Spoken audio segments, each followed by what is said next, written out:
Sa nakaraang video, sa pamumuo ng ating bida na si Kyril, napagtagumpayan nila ang Goblin Extermination. Tila nalaman na nga rin nito, sino ang nasa likod ng ambush sa kanila, matapos niyang bisitahin ang mage sa kulungan. Nagkaroon naman ng victory parade para i-celebrate ang victory ng MacGyver family. Pero, bago natin ipagpatuloy ang kwento, shoutout muna sa inyong mga nanonood ng ating series. Maraming salamat sa suporta, lalo na sa ating mga Senpai tier members. Solid kayo.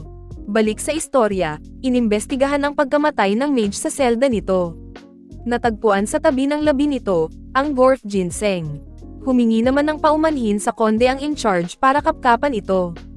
Ilang beses niya raw itong kinapkapan, pero wala itong nakita nang ipasok sa selda. Sagot naman nitong, mahirap naman daw talagang paniwalaan na nagkaroon ito ng pagkakamali. Kaya wag daw itong maging hard sa sarili niya.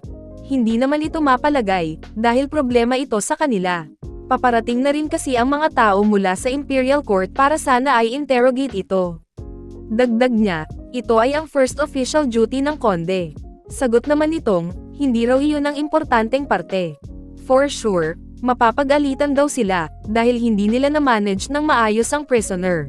Isa raw itong sitwasyon, kung saan ang dapat nabigyan ng recognition, ay hindi pwedeng parangalan. Para sa kanya, liberating daw ang nangyari. Gayunpaman, mataas raw ang tsansa, na ang kampo ng First Prince, ay gagamitin ang oportunidad na ito, para atakihin sila. Ganon din ang nasa isip ng ating bida, siguradong hindi ito papalampasin ni Prince roon. Para daw itong ahas, malamang gagamitin nito ang insidenteng nangyari upang i-criticize ang kanyang amain. Kahit na ang ama raw nito ay isa, sa 5 sword masters ng buong kontinente. At kahit na simbol ito ng empire, para sa first prince na si Roon, na ang tanging hangarin ay ang trono. Siya ay isa lamang hadlang. Kaya naman naghahan ito ng mga oportunidad upang umatake. Kung tama raw ang pagkakaalala ng bida, ang expedition ng ama nito, ay nagtagal ng 1 taon. Mukhang magiging ligtas naman daw sila kay Prince Roon sa oras na iyon. Isa na rin daw itong magandang pagkakataon, upang makahanap ng iba pang spies mula sa Lorraine Empire. Pati na ang maghanda ng mga counter evidence. Kaya naman, oras na raw talaga ni Kyril, upang iwanan ang mansyon na iyon. Pumunta naman ito at bumisita muna sa Einherry, ang library. Hinanap na raw nito doon ang mga iba pang relics na maaring tinago ni Kai Eshir, pero ang ending, wala daw itong nakuha kahit isa. Siguro nga talaga, ang iniwan niya lamang ay ang puso ng dragon. Kaya naman, nagpasalamat ang bida kay Kai Eshir.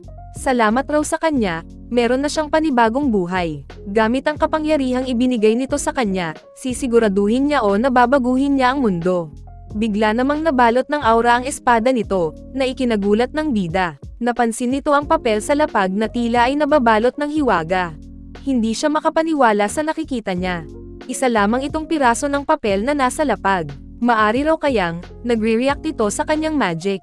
Naalala naman nitong, ito raw ang papel na nasa loob ng box, kung saan niya natagpuan ang puso ng dragon. Nakasulat dito, "If you fear death, give up your search." Ano kaya ang ibig sabihin nito?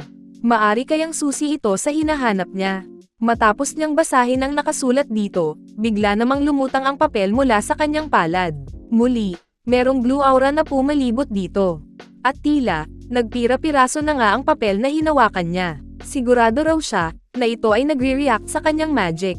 Imbes na matakot, natuwa naman ang bida dahil parang may hidden message ito mula sa powerful mage na si Eshir.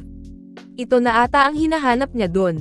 Napasabi naman itong, "Eshir, meron ka pang ang nakahandang surpresa. Kakaiba ka talaga." Bigla namang may Nerville na message. Sinabi nitong, "Welcome, stranger. Para sa taong nakakuha ng kapangyarihan mula sa puso ng dragon. Sa iyo na na-master ang Dragon Tongue Magic, ikaw lang ang taong makakapag-trigger ng aking magic. Para sa iyong nag-greedy para bumalik pa ulit dito, I like your kind." Napaisip naman ang bida na doble pala ang hidden treasure. Natuwa itong nagawa niyang i-fulfill ang mahigpit na mga kondisyon ni Eshir. Dagdag pa ng message ng powerful mage, ang magic daw ng dragon, ay pure magic. Isa itong kapangyarihan na wala kahit na sino ang meron, isang kapangyarihan, na kahit siya bilang isang malakas na mage, ay hindi makamit. Kung paano raw nito madevelop ang power na iyon, ay something na siya lamang ang makakaalam. Natural daw nitong magagamit ang magic, sa paraang sanay na siya. At tama nga, pinili nitong ang sword, since dito siya bihasa. Pero hindi pa doon natatapos ang mensahe ni Ashir. Tandaan raw nito, ang bagay kung saan pinaka-awkward ito, ang magliliyad sa kanya sa ultimate truth. Napaisip naman si Kyril doon, ano raw kaya ang most awkward thing na sinasabi nito. Bigla namang may namuong aura sa kanyang palad, at dito niya napagtanto, na ang tinutukoy ng powerful mage, ay magic. But wait, there's more, sinabi ni Ashir na, Greedy One, meron pa akong regalo para sa iyo. Isa itong kahon na puno ng ginto ay mga gems. Bukod sa napakaraming gold coins, kapansin-pansin din ang alahas na hugis-ahas na may ruby gem sa bibig. Dagdag ni Ashir, bibigyan niya raw ito ng extra help, since umabot na siya sa puntong iyon. Nagulat naman si Kyril nang makita ang bracelet. Pero nang kukunin niya ito, tila biglang nabuhay ang alahas, at kusang kumapit sa kamay nito. Hindi naman ito inasahan ng bida, kaya napamura ito. Ito pala ay ang tinatawag na Bracelet of Greed. Isa itong bracelet na nagde-drain ng magic.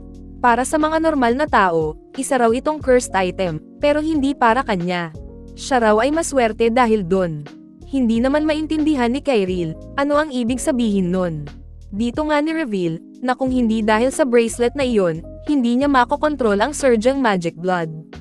At siguradong sisubat ito at mamamatay sa loob lamang ng isang buwan. Kinongratulate ito ni Ashir dahil nakuha niya ang regalo niya sa kanya, bago pa raw ito mamatay. Kagulat-gulat namang ang revelation na iyon, para sa ating bida.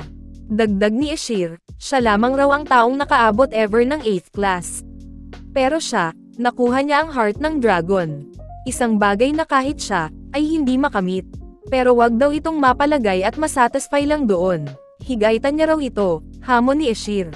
Para sa kanya raw, na nag-survive matapos kainin ang puso ng dragon, nawa ito ay patuloy na mag-ascend greedily. Abutin niya raw ang peak, na wala kahit sino pa ang nakaabot. Magdiwang daw ito dahil sa kanyang kapangyarihan. Wala hindi siya kayang gawin dahil doon. Siya ay pinakamahalaga higit pa sa kung sino man. Malaya na raw ito. Tinanong niya ang bida, isa lamang daw ba itong loyal servant sa hari? O kaya, satisfied na ba ito sa pagiging noble na nagmamanage ng maliit na syudad? Sinabi ni Ashir, na wag daw itong magpa-under sa kahit kanino. Ito raw ang dapat niyang gawin, siya na nakakuha ng mahalagang kayamanan ni Ashir. Napahinto naman si Kyril, sabay tawa at bigkas na, yes. Inisip nito ang kanyang mga plano, kunin ang tiwala nila, maging knight ng empire muli at baguhin ang history. Yun ba raw talaga ang nais niya? Gusto niya raw bang patayin ang pinakamalapit nitong kaibigay para ma-accomplish ito? Ngayon, nasa kanya na raw ang kapangyarihan ng dragon. Pero pilit pa rin itong sinusubukang lumaban, habang nakatali siya sa empire. Na-realize nitong, hindi niya na kailangang gawin iyon. Dahil ngayon, meron na siyang malakas na kapangyarihan. Sa wakas, napagtanto niya na raw, kailangan niya lang gawin ano ang gusto niyang gawin. At yun ay ang, ma-recognize siya ng buong empire. Bigla namang nag-iba ang kulay ng buhok nito, gamit ang kanyang kapangyarihan. Pati ang kulay ng kilay niya ay naiba. Ngayon, hindi na siya makikilala bilang isang outsider o immigrant, dahil nagbago na ang kanyang itsura. Ang nais niya raw gawin, ay ang Eye of Return, ang mundo kung saan merong dibisyon sa pagitan ng mga outsider at mga imperial citizens.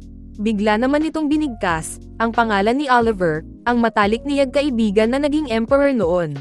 Sinabi nitong, kapag nagkita ulit sila, hindi na raw siya luluhod dito. Magmimit na raw sila, ay taay.